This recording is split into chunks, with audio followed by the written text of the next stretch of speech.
Hello and welcome to Catherine's Garden and Home, where we grow together.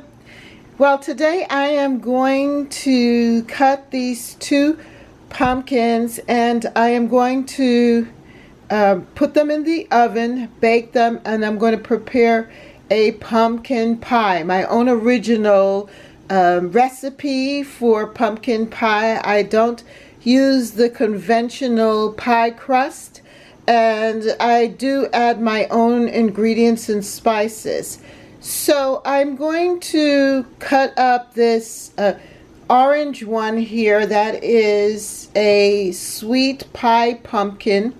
That's the see how small it is? The pie pumpkin that I'm going to cut up and use for the pie. And then I'm going to also cut up this other pumpkin.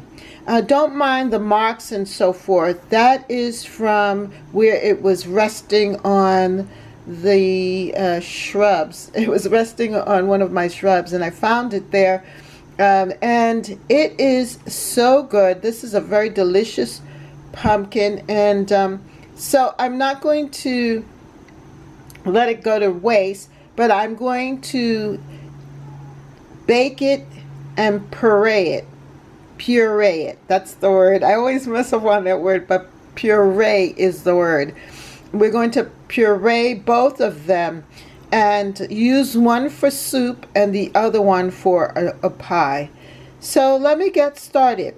The other thing I'm going to do too is use the seeds. I'm going to bake the seeds and also save some of the seeds for next year, especially for the sweet pumpkin, the pie pumpkin. I want to have some more of them next year. They did very well this year in the garden, so I want to make sure that I have that.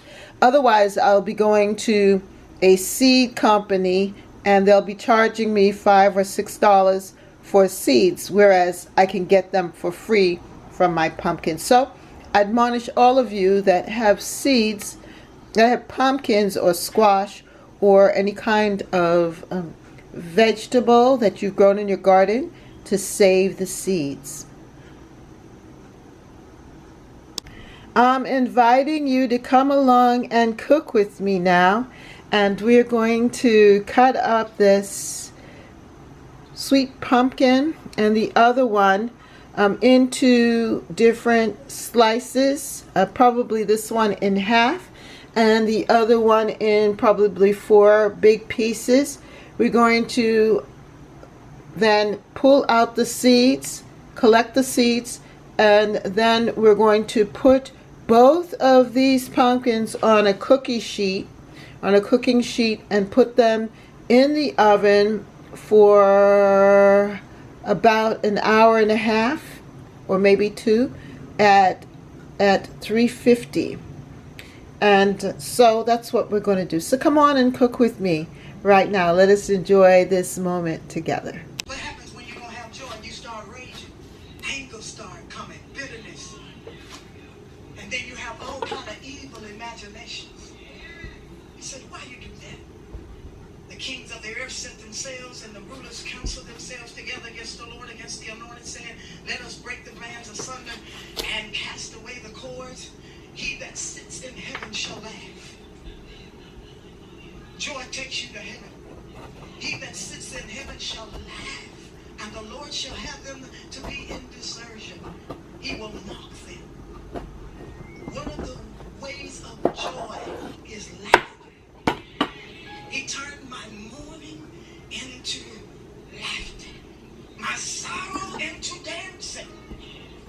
Psalms 35. This is it. This whole year, we're going to be preaching on maintaining your joy. Wow. I don't care how much I preach to you, how much revelation you have. If you don't have joy, you don't have the strength to exact the revelation. You may have the revelation, but you don't know how to come in and go out through the revelation, because it takes strength to keep the revelation. Knowledge will give it to you.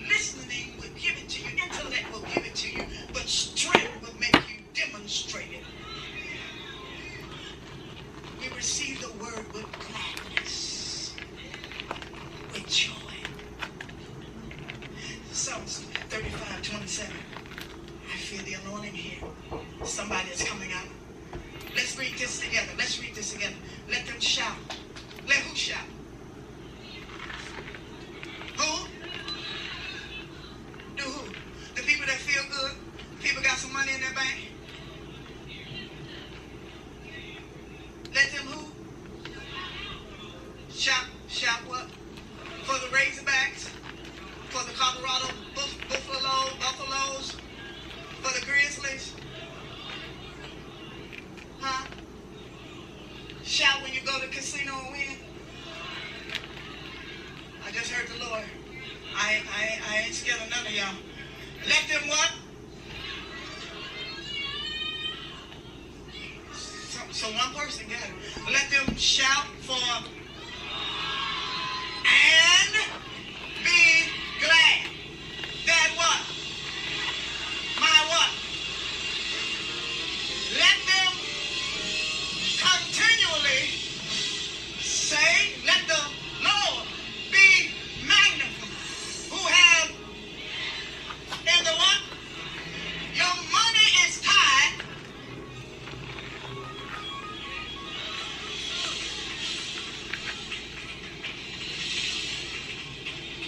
Tell your neighbor, he has pleasure in me prospering. But it's not coming till I start shouting for joy. Can you give the Lord a praise? Come on. I said, you better act like you got some money in your account. You better act like you're going to leap, dance, shout, rejoice. Rejoice in the Lord always, and again I say rejoice. Huh?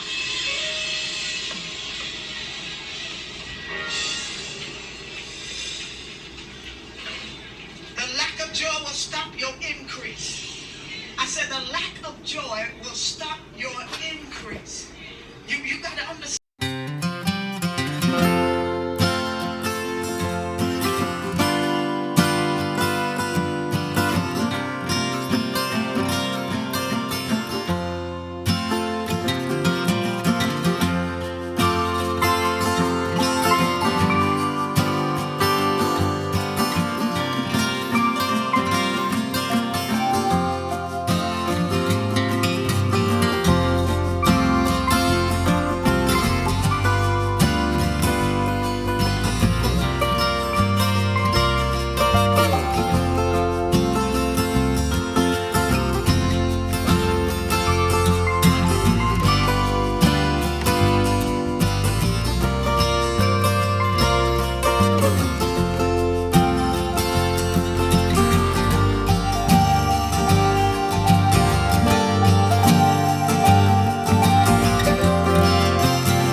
Well, the pumpkin is finished. The pie pumpkin actually finished first, and so I took it out. This pumpkin required a little bit more baking, but it is tender. And what I'm going to do is scoop it out and puree it in the food processor, and so that will help to soften it. But I did want you to see how it turned out here, and this is going to be great for a nice smooth soup when the time is right. I peeled the skin off of the pumpkin here, and it is now in the bowl. And what I'm going to do later on, when I'm ready to use it for a soup or even another pie or some other sort of baking or cooking, I am going to then take it out and puree it in the food processor and use it to help to thicken the soups. So this is the next step in it, and I just wanted you to see what it looks like. And it's a nice, beautiful, golden, fleshy color here from that particular pumpkin. Here in the bowl is the sweet pumpkin, the flesh of it that I scooped out from the skin, separated it from the skin, and I put it in the bowl here. And what I'm going to do is add the filling ingredients to it. Also, I'm going to put these ingredients, except for the eggs, in the food processor, and that way it'll get it nice and smooth, this filling. So this is the filling from the pumpkin flesh from the pumpkin that we baked in the oven. And then to it, I'm going to add just a scoop of ginger, just a little less than more or less a half a teaspoon of ginger. I'm going to add about a half a teaspoon of salt, or a little bit of salt, a shake of salt. Some cinnamon, probably more like a tablespoon of cinnamon. I'm going to also add some pumpkin spice, which will give me some other flavors as well. And then I'm going to put 2 eggs in it as well. Beat it up with 2 eggs. And then for the sugar and the milk, I'm going to use this condensed sweetener, the sweetened condensed milk in this. And then I'm going to add it to this graham cracker crust. I'm going to use the graham cracker crust filling versus a dough filling because I found it to be much more tasty. My family seems to like it better, and it's reduced fat with 25% less fat than regular ready crusts. So I think that's good. I'm going to put it together. Then I'm going to put it in the oven and bake it. So let's get this part completed, and then we will go to the next step of baking it.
Well, the pumpkin is finished. It's finished baking, and I placed it in the oven at 425 degrees for 15 minutes, and then I changed the temperature to 350 degrees for about 35 minutes.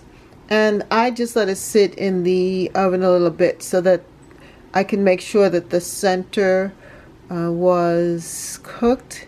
And I think it looks good. I'm going to let it cool, and then I will slice into it. But that is my pumpkin pie, and it's a simple recipe, easy to make, and it tastes good because of all of the really wonderful ingredients of the pumpkin and the sweetened condensed milk, of course your eggs and all of that. So as soon as it cools, I will dive into it and taste it.